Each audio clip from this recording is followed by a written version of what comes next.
सच्चाई है अगर तो वोटर्स सच्चाई के है या बीच में नहीं, उनका इसको ये आप नहीं बयान कर जाता सकते। है, नहीं, बिहार और आज देश इससे के आप इनकार मुसलमानों नहीं के कर बीच में सकते उनका हैं कि बयान जो जाता है, माहौल तो जिसने क्या बना मैसेज दिया जाएगा? गया, आप सरकार के यही खिलाफ मैसेज बोल देने की नहीं कोशिश सकते है ना हैं, आप कि सरकार मुसलमान के खिलाफ खतरे में लिख है, नहीं सकते हैं। बीजेपी के रहते, मोदी के रहते, इसीलिए 2024 से पहले समझ जाओ, 2 साल पहले चेतावनी दे रहे हैं। नहीं, मोदी कोई फैक्टर नहीं है।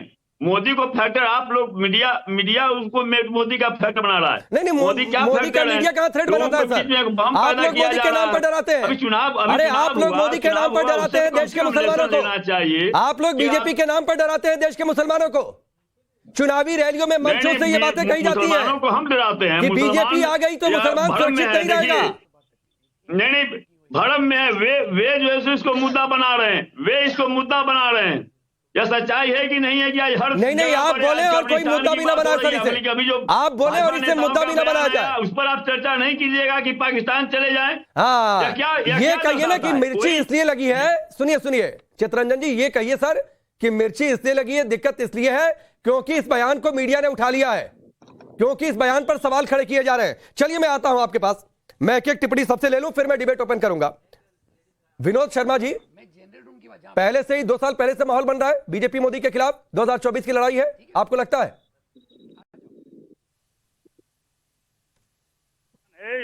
आपको जो सुना रहे हैं इनका सिद्दीकी जी बहुत ही अच्छे इंसान है, इसमें दो राय नहीं है। 40 वर्षों तक बिहार में सरकार में रहे हैं, मंत्री पद पर लगातार रहे हैं, लेकिन राजद ने इन्हें हरवा दिया था विधायक में, जैसा कि इन्होंने ही आरोप लगाया था, और लगातार अवसाद में जा रहे हैं, कहीं कहीं टेंशन में है। विनोद जी के बयान से लगता है कि राजद के जो प्रताड़ना है उससे प्रताड़ित होकर इस तरह का बयान दे रहे हैं। और भारतीय जो जानते हैं कि भारत में हर व्यक्ति के लिए प्रधानमंत्री ने स्पष्ट कहा है कि सबको समान अधिकार है। आज जो भी योजनाएं भारत सरकार की चल रही है, 80 करोड़ जनता को जो भी अनाज योजना, किसी जाति धर्म को हमने नहीं देखा, सबको घर घर तक पहुंचाया। अभी जो कोरोना का डोज है, सुई, कौन ऐसा व्यक्ति कह सकता है भारत में नहीं मिला? सबको प्राथमिकता के साथ, चाहे किसी संप्रदाय के लोग हों, जितना समानता आज के दिन में आदरणीय प्रधानमंत्री के नेतृत्व में भारत में है, कभी भी नहीं हुआ है। कहाँ दंगे हुए हैं बता दे। बिहार में ही मैं बात कर लूं, लालू जी के राज में दर्जनों दंगे हुए, छोटे बड़े दर्जनों से ज्यादा, लगातार छोटे छोटे दंगे होते रहते थे। हमारी सरकार में, जब भाजपा सरकार में थी, कभी एक दंगे बिहार में नहीं हुए। और भारत तो प्रधानमंत्री ने स्पष्ट कर दिया है कि सबको बराबर का हक है, सबको हम अवसर देंगे बढ़ने का, और उस पर हम काम कर रहे हैं। लेकिन हमें लगता है कि सिद्दीकी जी कहीं न कहीं काफी अवसाद में आए हैं। जान रहे कि राजद अब कुछ नहीं करने वाला है। राजद ने प्रदेश में भी नाम चलाया था, अध्यक्ष का नहीं बनाया, राज्यसभा चाहते थे नहीं दिया, एमपी का टिकट नहीं दिया, विधायक में हरा दिया। इन्होंने स्पष्ट आरोप लगाया था अपने जिला पर। मैं समझ गया आपकी बातें समझ गया। चितरंजन जी, सर जब डिबेट ओपन होगा या फिर आपका नाम लिया जाएगा तब अपनी बात रखिएगा सर। ये शुरुआती दौर है, मैं नहीं चाहता हूं कि शुरुआती दौर में गेस्ट आपस में उलझे। ठीक है विनोद जी, मैं आपकी बातें समझ गया। डराने की कोशिश हो रही है। आतिकुर रहमान साहब, सवाल यह है कि डर की दुकान कब बंद होगी? कब तक मुस्लिमों को मूर्ख बनाते रहेंगे नेता?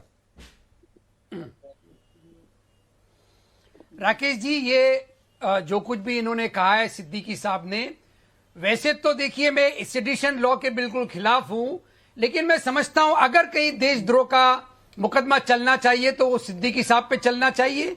इस तरह का भद्र मजाक जनता के साथ में, और वो भी पीपल्स रिप्रेजेंटेटिव होते हुए, एक आम अगर आदमी बोलता है तो भी बात समझ में आती है। लेकिन ये जो कि अपने आप को इलेक्शन में रिप्रेजेंट अपने आप को करते हैं पब्लिक के सामने, मैं तो कहता हूं इनकी कॉन्स्टिट्यूएंसी के लोगों को इनके घरों के सामने धरना देना चाहिए।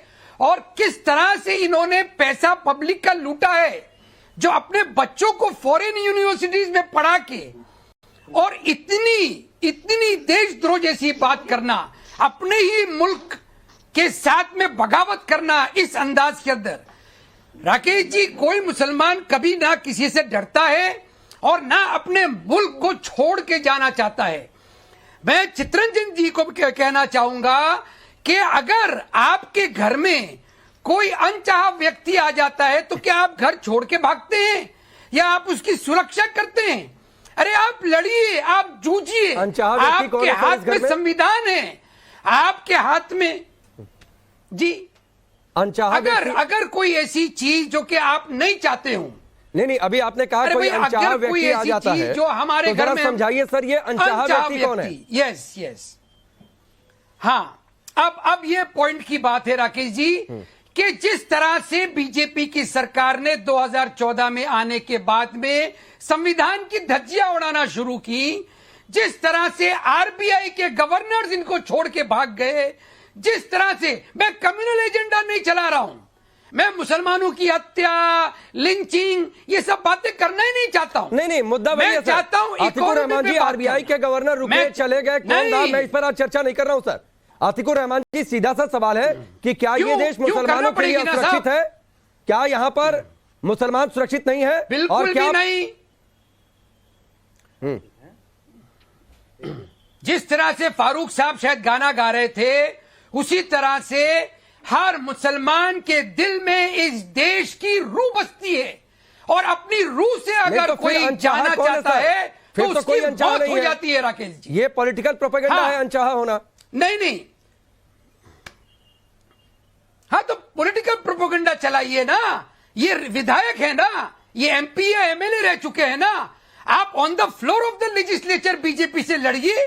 इनकी बीजेपी के अनसंवैधानिक जो कदम उन्होंने उठाए हैं उससे नहीं, मुसलमानों के लिए क्या गलत कर दिया सर? के दायरे में क्यों मुसलमानों को डराया जा रहा है बीजेपी और मोदी के नाम पर 2 साल पहले आम चुनाव के? Very good question Rakesh ji, very good question Rakesh ji. Rakesh ji, जब देश की नौकरियां छिनती हैं तो इसमें हिंदू मुसलमान दोनों पिसते हैं। मुसलमानों का मुद्दा ही नहीं है। मैं नहीं कह रहा हूं कि मुसलमानों को नौकरियां तो मिल मतलब जाएंगी तो बीजेपी मोदी ने मुसलमानों के खिलाफ कुछ भी गलत नहीं किया ना? हाँ बोलिए फिर।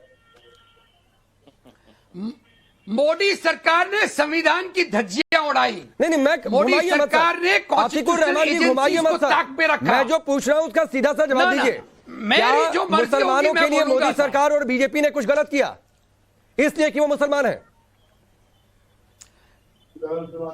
इसका ये मतलब नहीं है कि ये बोला जाए कि हम सब फॉरेन भाग जाएंगे। नहीं आप जवाब नहीं देना चाहते हैं। कतई नहीं निकालना चाहिए मुसलमानों को। सवाल ये नहीं है। हम बीजेपी सरकार से यहाँ रह के संवैधानिक लड़ाई लड़ेंगे।